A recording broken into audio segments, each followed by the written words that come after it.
en ce moment, Jésus, que nous traversons, Seigneur, nous nous confions en toi, pour l'ami fidèle, pour l'ami qui ne cesse de te compléter dans notre vie.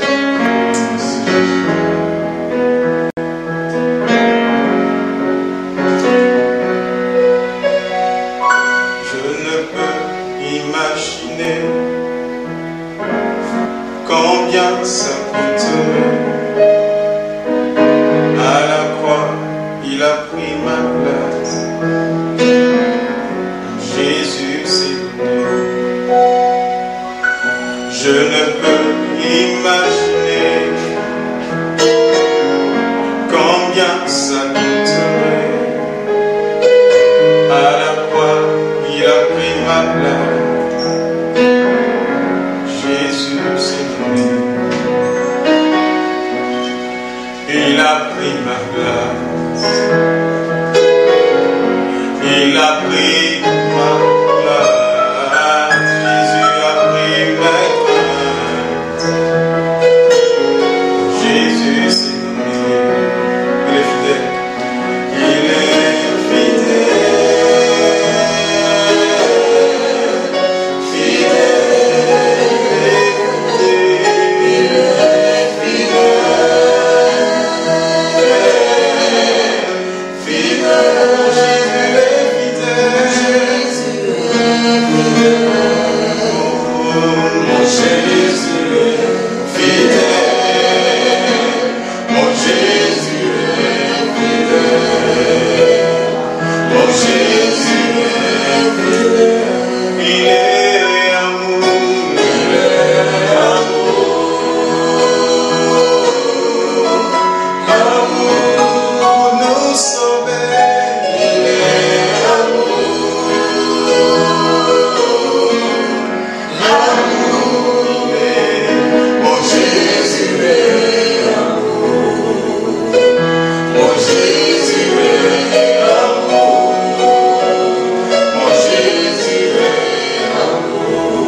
il nous a déclaré auprès de Pharaon.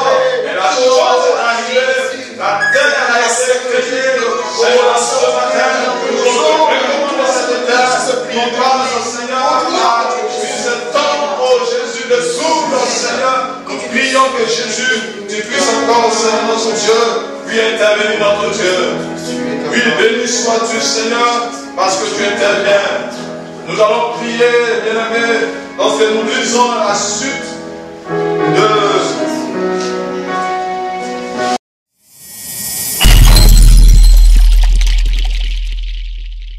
Bonjour chers frères et sœurs, que le Seigneur vous bénisse.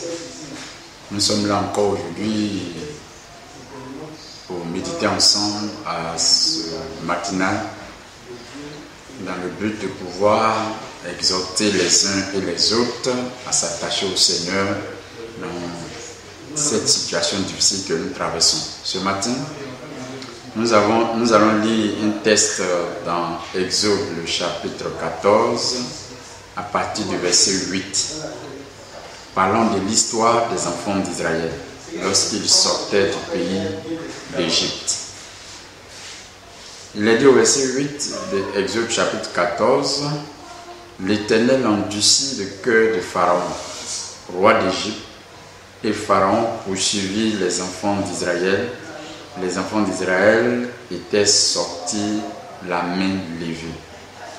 Les Égyptiens les poursuivirent, et tous les chevaux, les chars de Pharaon, ses cavaliers et toute son armée, les atteignirent campés près de la mer vers Pi-Hahiroth, vis-à-vis de Baal-Sophon. Pharaon approchait, les enfants d'Israël levaient les yeux, et voici, les Égyptiens étaient en marche derrière eux, et les enfants d'Israël eurent une grande frayeur et crièrent à l'Éternel. Il dit à Moïse, « N'y avait-il pas des sépulcres en Égypte sans qu'il fût besoin de nous mener mourir au désert? Que nous as-tu fait en nous faisant sortir d'Égypte? N'est-ce pas là ce que nous te disions?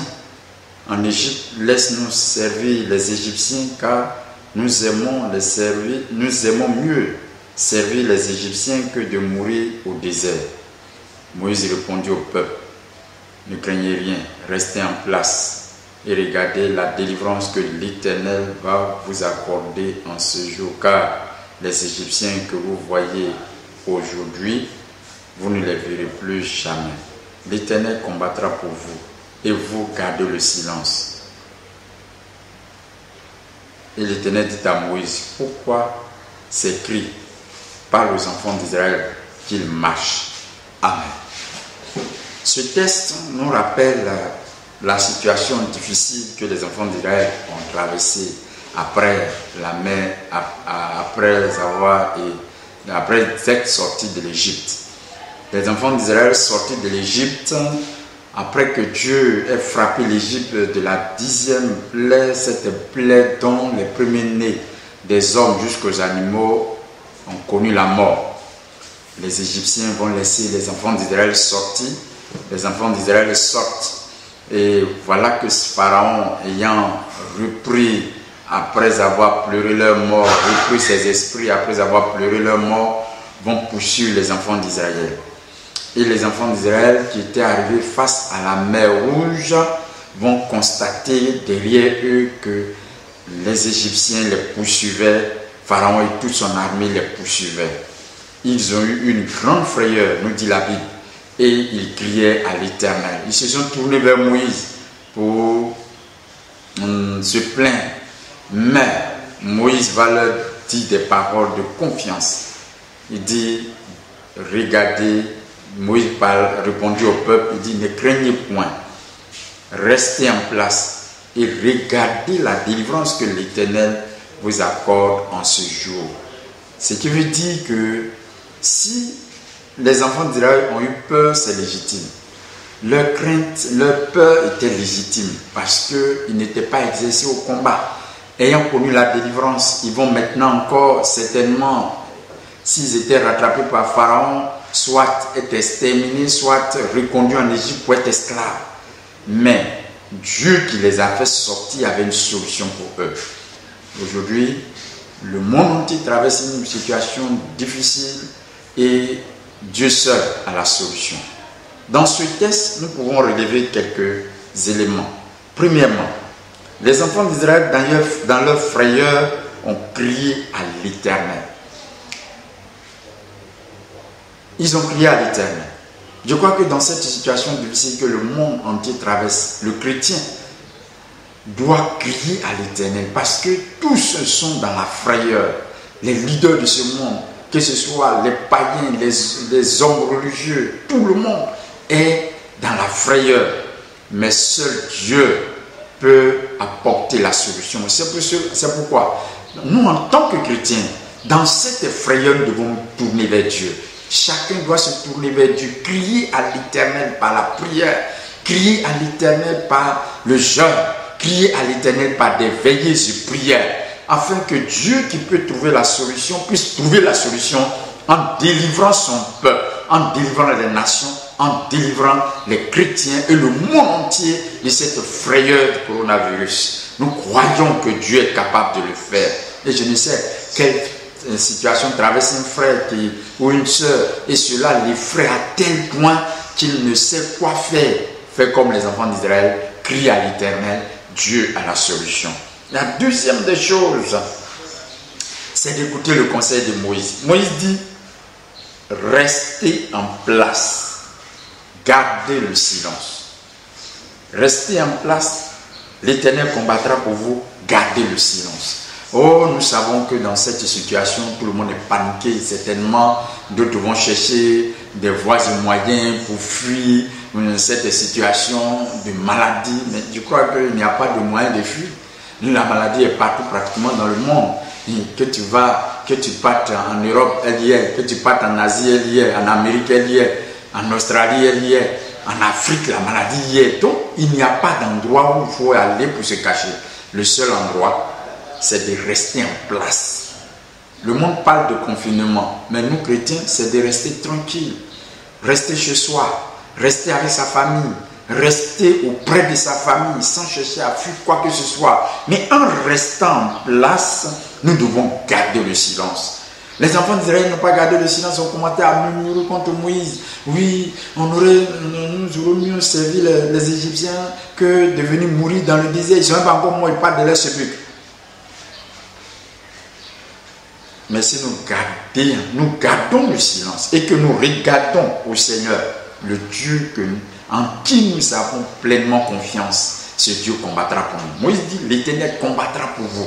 Dieu combattra pour nous. Si nous prions et que nous nous gardons de murmurer, de nous plaindre de ce que Dieu a abandonné l'humanité, si nous nous gardons, mais que nous avons nos regards fixés vers Dieu, l'Éternel Dieu combattra cette maladie, combattra nos ennemis, spirituels comme physiques. Dieu combattra, même l'ennemi la plus farouche aujourd'hui, tel le coronavirus, Dieu combattra cet ennemi-là. C'est pourquoi gardons le silence. Troisième élément. Dieu dit aux enfants d'Israël, pourquoi ces pleurs et ces cris? Parle aux enfants d'Israël qu'ils marchent. Qu'ils marchent. Oui, cette situation ne doit pas arrêter la marche du chrétien. Cette situation ne doit pas arrêter la marche de sa vie chrétienne. Notre vie chrétienne est liée au Seigneur. Donc, ce n'est pas une maladie, ce n'est pas une situation troublante qui va nous empêcher de continuer notre marche avec Dieu, de continuer à aimer le Seigneur, de continuer à prier le Seigneur, de continuer à vivre dans la consécration au Seigneur, pour le Seigneur. Donc, nous ne devons pas nous arrêter. Cette situation ne doit pas nous freiner même dans notre service de Dieu. C'est vrai que nous devons rester en place chacun chez soi, mais nous pouvons appeler des gens que nous connaissons, leur rendre témoignage du retour de Jésus, leur dire que il est temps pour eux d'accepter le Seigneur Jésus. Nous pouvons appeler nos frères à travers nos portables et même par des moyens techniques aujourd'hui. Nous pouvons appeler, nous pouvons exhorter, nous pouvons évangéliser, nous pouvons encore continuer de servir Dieu. Donc, cette situation ne doit pas nous empêcher de continuer notre marche avec Dieu. Cela ne doit pas nous empêcher de continuer de prier, nous empêcher de continuer de pouvoir exhorter, de pouvoir évangéliser. La vie chrétienne ne doit pas s'arrêter. Même si on fermait les églises aujourd'hui, la vie chrétienne ne doit pas s'arrêter. Le chrétien doit continuer sa marche avec Dieu. Moïse dit aux enfants d'Israël, Dieu dit à Moïse de dire aux enfants d'Israël qu'ils marchent, que chacun arrête de regarder autour de soi, autour de lui, qu'ils arrêtent d'avoir peur, d'avoir crainte, mais de continuer la marche avec le Seigneur. Parce qu'avec Dieu, nous avons cette assurance que Dieu ne nous abandonnera pas. Continuons la marche et que le Seigneur nous bénisse. Amen.